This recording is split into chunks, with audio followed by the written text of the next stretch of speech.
What's up, guys? I'm in tears as I type this. A good friend of mine just took his life, and in the note he left behind, he mentioned how he struggled to find someone and many other things. I remember him also complaining about ghosting and all the toxic stuff we all deal with. To anyone struggling, please delete all dating apps because they are very bad for your mental health and might just make things worse. I'm sorry, I just wanted to vent. I'm heartbroken. This has really gone too far. One of the most serious addictions we have in life, which is unbeknownst to us, by the way, is the addiction to our own suffering. Now, maybe that's not the best way to describe it, so I'm going to try again. The most addictive thing we have in our lives that we don't recognize is the addiction we have to our own negative emotion. Here's the thing you have to recognize about the human organism in which you inhabit right now. You have a body and you have a mind. You are in possession of these two things. You are not your body and you are not your mind. A video on maybe a later day I'll cover, but hey, if you don't know, now you know. You need to know intimately what these two technologies will serve. And what they will serve is survival. So there is no getting away from the reality. The fundamental axiom in which all your behavior is predicated on is survival. Now, unfortunately, our survival mechanisms, our lizard brain, our mammalian reptilian brain, whatever you want to call it, has not adapted quick enough to the comforts of contemporary modern living.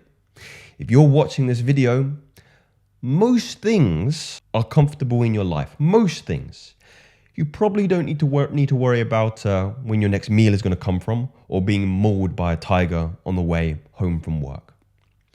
But your limbic system does not know this. Your limbic system is intimately sensitive to things that will threaten its survival, to a point where it can become an addiction, the cortisol, the adrenaline rushing through your veins. Your body will prioritize all of its resources, all of its energies into being sensitive towards things that threaten its survival and also threaten its replication.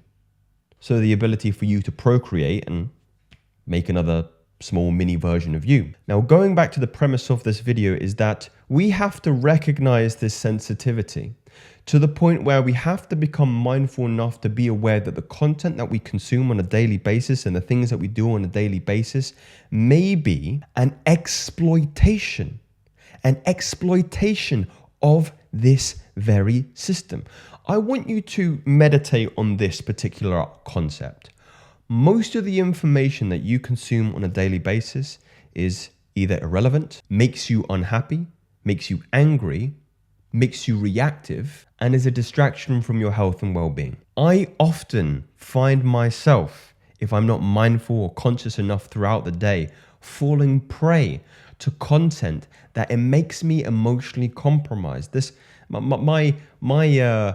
The individuals who are taking advantage of that part of my survival mechanism are usually red pill content about how most women will only date 5 to 10% of the top men, and that there's no chance in the world for you being able to find a loving, fulfilling relationship in this life, which is of course nonsense.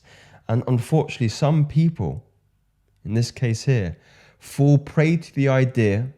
They fall down the slippery slope to a point where they take their own life. We have to break our addiction to negative emotion. We have to break our addiction to content that frames us in this light, particularly platforms like Instagram and Facebook as well. Most of the engagement factors in which they can start to monetize your attention through ad revenue comes from arguments, comes from disagreements, comes from videos of people getting beaten up, or traffic road rage, or gender politics. It's all a ploy to emotionally get you angry, reactive, and to give you that uptick in adrenaline and cortisol and put you back into survival. Recognize that that is a frame of mind in which you're in limbic system and reactive response. The logical part of your mind turns off. There's no activity there. And you get hooked in. And next thing you know, you're there for 5, 10, 20 minutes and you're being brainwashed, you're being programmed, which facilitates more of this behavior. And if you get emotionally hooked onto this kind of behavior, then it starts to bleed into your very belief systems about what you believe the world is like. And then you get to a point where you start to come to the precipice of the very motivation to be alive in this world. And some people end up jumping. Now, I know I mentioned there a lot about social media, but I would argue that these dating online platforms are just the same in that regard. If there's some wisdom, some practical application for you to take in this particular video, it would be to take some time, maybe half an hour to 45 minutes of your day, go through the social media algorithms that have been tailored to your specifications and start to block, unsubscribe, tell the platform not to suggest content that puts you in this kind of state. Because whether you're conscious of it or not, and hope I'm part of the process in bringing this to light and shining more attention on this, it is affecting how you behave, how you think, how you act, and the emotional level that you vibrate at. Many of you know me from constantly quoted David Hawkins's consciousness scale, and how the key into you creating a reality is first imbibing a vibration that is higher, that is north of courage and away from depression and apathy.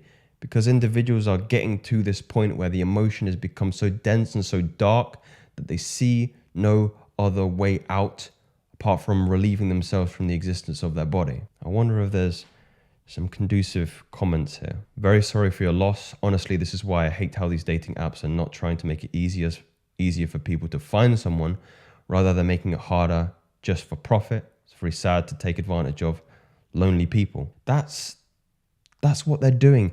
They're monetizing your loneliness. They're monetizing your grief. They're monetizing your apathy. They're monetizing your depression. Do not give them that opportunity to do so. And I know it's hard because we're so acutely sensitive towards it, but that's why practices like meditation, where you're keeping your prefrontal cortex online and engaged, is so important for you to catch yourself moving into limbic system and reactive response, to stop yourself and then go, hold on. As much as I can feel that anger and impulse response to watch this video of somebody getting cussed out or somebody being beaten up, I know if I watch this video, it is going to skew my emotions and my belief systems around the world. And would I wish that on myself if I really gave a fuck about myself? And the answer is typically no. So I choose not to watch the video. And in fact, I choose to inform this platform that I'm interfacing with that I do not wish to see information that emotionally compromises it. And instead, I consciously choose to absorb information that makes me feel more positive, more hopeful, more loving about the world and the reality around me. Gentlemen, these are not theories, these are facts. And I wish for you to really take some action on this, because the consequences, as we have seen, are significant. Speak soon.